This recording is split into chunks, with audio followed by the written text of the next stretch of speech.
What happens if the exchange where you have your cryptocurrency goes bankrupt? In the video of today, we're gonna understand what happens if this exchange goes bankrupt. Are you gonna lose all your money? Will you lose part of your money? And we'll see examples. We're going to understand the situation of Voyager, an exchange of cryptocurrency, American one, who just recently went bankrupt and is gonna go through the process very soon. We'll also see what happened historically with other crypto exchanges like MTGOX, for example. We have a lot of crypto exchanges who have already gone bankrupt, and we need to understand, are they safe? Is it a good idea to have your crypto in the exchanges? Which exchanges should you use? In the video of today, we'll see all of that and much more. But first, if you like the video, please consider liking the video and subscribing for more. If you get any questions during the video, also you can contact us in Instagram. You have the link in the description and we'll try to help you. And with no more further ado, let's go! Okay, so here we are, and as I said, first we're gonna study the case of Voyager. Voyager is a crypto exchange that is very popular, or it was very popular,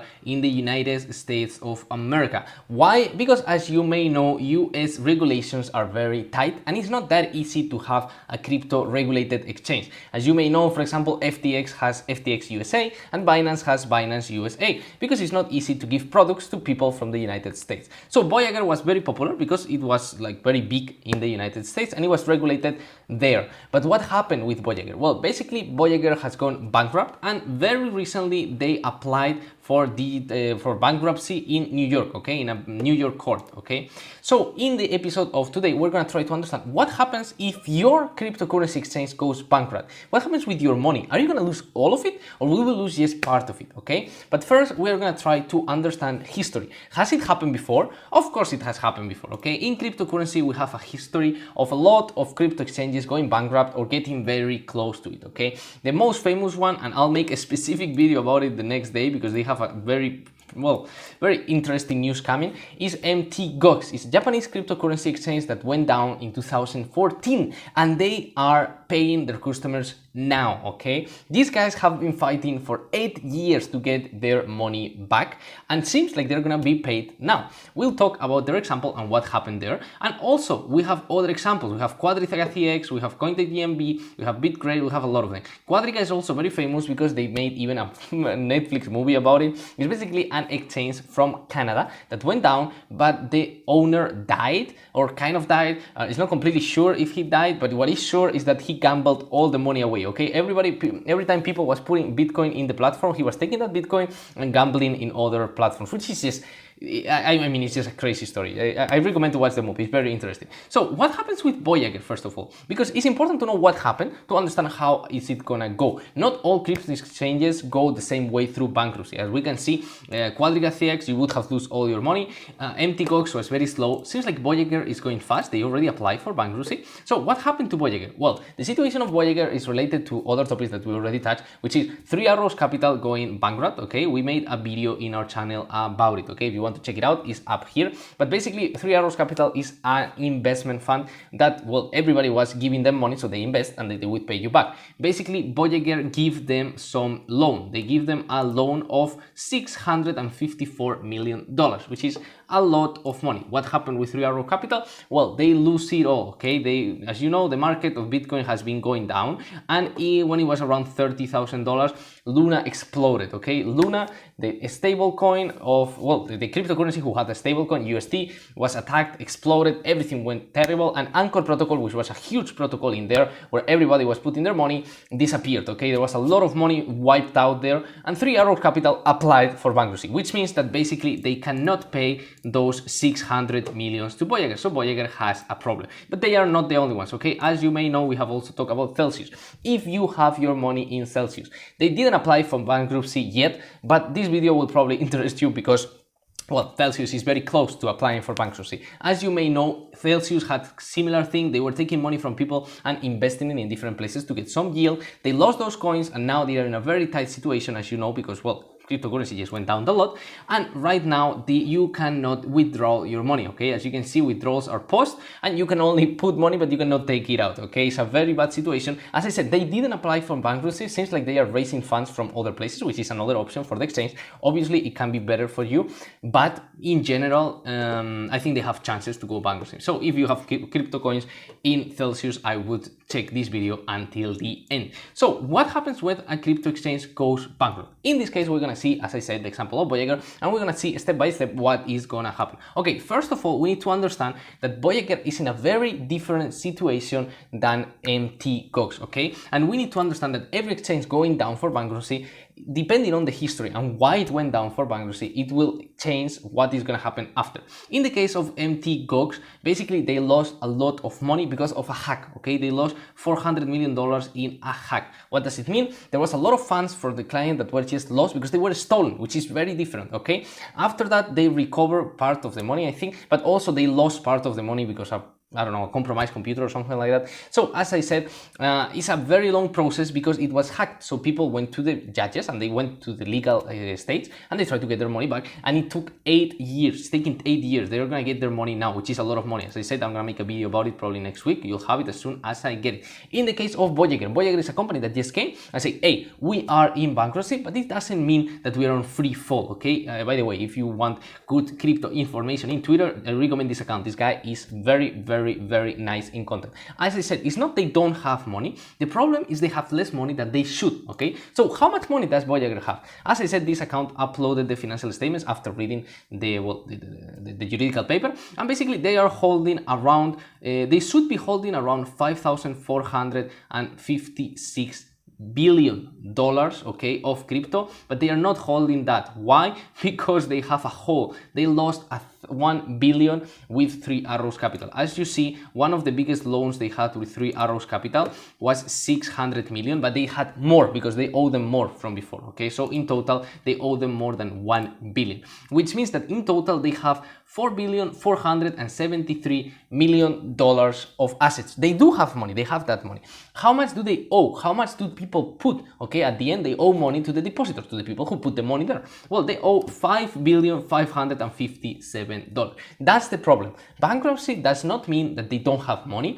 It means that they have less money than they should to be able to pay everyone. They don't have money for everyone. That's the problem. How much do they have? Well, as you can see here right now, they have around 80% of the amount they should have. What does it mean? If you have money in Voyager, if you have crypto in Voyager, you'll probably get around 80% of the money that you put in, which is a straight up loss of 20% of your money. I know it's a huge percentage, but you need to understand it's better than zero. You are not losing everything, you're just losing the difference that they lost due to Three Arrow Capital, okay? So basically, the reality is, are you gonna lose all your money?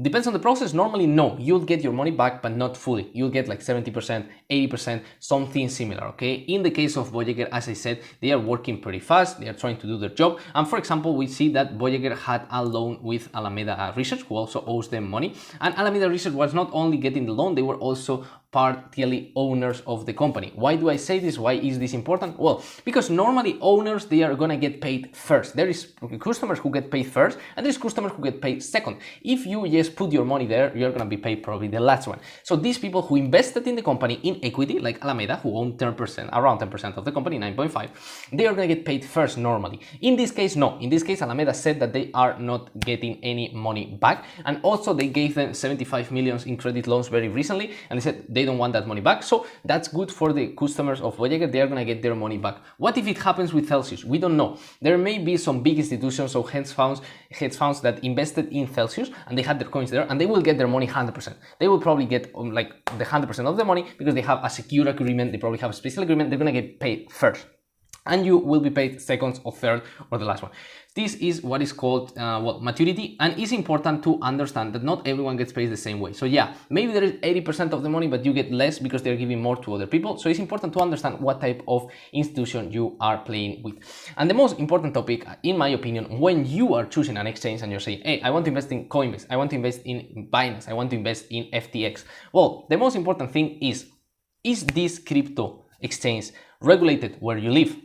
That's a very important point because as you can see, for example, in the case of Voyager, they are regulated in the US, they apply for bankruptcy in the US and everything works fine because it's regulated and they protect their customers. If you invest in an exchange who is in Nassau or some weird regulation, you're not gonna get anything, okay? That's a big problem, okay? If you invest in those type of exchanges, maybe you get 0 out of all the money you deposit there. There's a big high chances because that law doesn't protect you. And in the case of MT Gops, we see the regulation of Japan. Obviously, it's very slow. Japan is not the fastest place. Obviously, you prefer American type of companies, but in general, it depends where the exchange is regulated and which exchange are you investing. So here you may be asking, hey Pedro, should I invest, I don't know, with Binance or should I invest with Coinbase or should I invest with FTX? Well, you have to choose the one you think that has the best solution. For example, in the case of Coinbase, if they go bankrupt, they already said that they will use your coins to pay their creditors, which means not you, the people who bought the equity of Coinbase. Okay, that's a very important point that have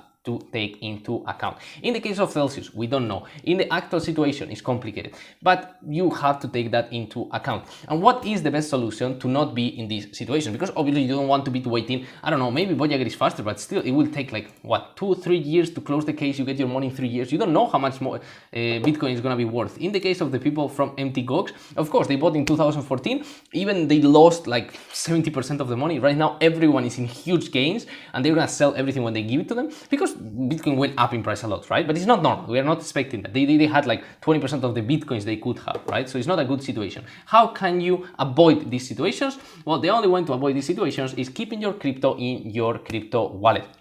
If you have Exodus wallet or you have a full wallet, like a hard wallet, okay, like a Ledger, this is the only way you can protect your crypto from being stolen, from being hacked, or from any other problems. But they do have pros and they have cons. Pros, they are much safe, they only depend on you. But cons, you are not gonna get any percentage on them, that's for sure, because nobody's touching them, obviously. And second, they are more cost, okay? You have more costs. If you are gonna use these things, as soon as you connect it anywhere, you're gonna pay a fee. If you have to send them to exchange them, you're gonna pay another fee. These things already cost like $60. If you're gonna be investing like $100, $200, I don't think it's interesting. But if you have a big amount of crypto, you should probably think about put part of it in an crypto wallet because it cannot be hacked, okay? It's basically impossible. And if you get a crypto wallet, also take into account that if you lose your keys, your seed phrase, you are lost, okay? If you lose your seed phrase, bye-bye, you don't get no crypto no more. That's the only big problem you have, okay? If you have them in Voyager, you have them in Binance, you contact them, you tell them who you are, and they give you your coins because they are not your coins. They are keeping your coins for you, okay? It's a very important point.